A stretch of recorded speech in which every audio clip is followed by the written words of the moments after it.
Good morning and welcome to this Thought for the Day this Monday morning, and welcome back to Thought for the Day as well, now that we're back following the school Easter holidays.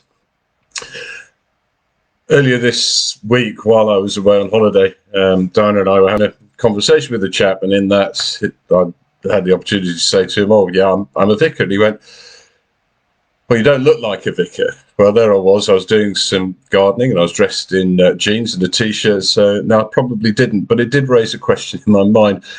So what did he expect me to look like? What does a vicar look like when they're on holiday, when they're out in the garden?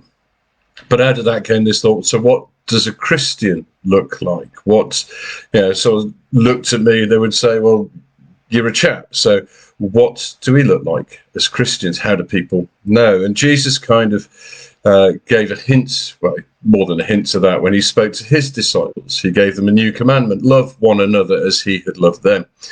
And he said, by this you'll be known as my disciples, that you have love one for another.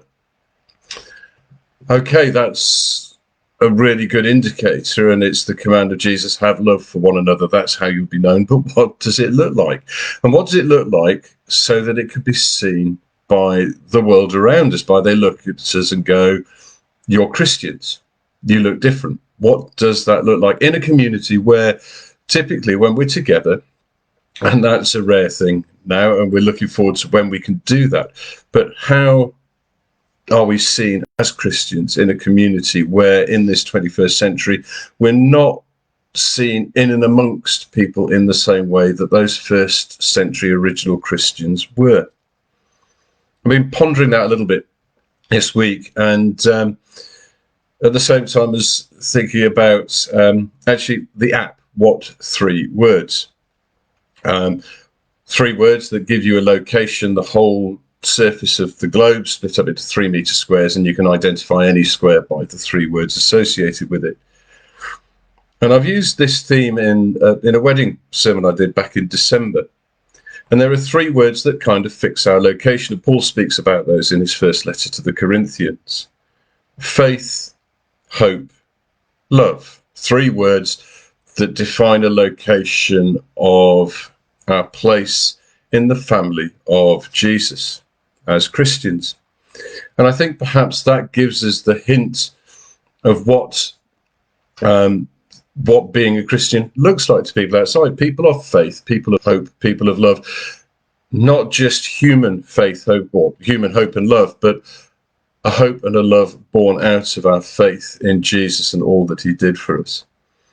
And out of that, if that is deeply seated, if that is in our hearts and is who we are, not just something we attest to, but part of our fabric, our DNA, who we are, that will overspill in our relationships with one another and in our relationships with those we meet.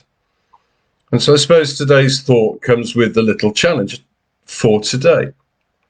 Out of faith, out of hope, out of love, what one thing can I intentionally do today to share one of those things in a distinctly Christian way to someone around me, to someone that I meet, or someone that I phone, or someone that I reach out to? How can I share faith?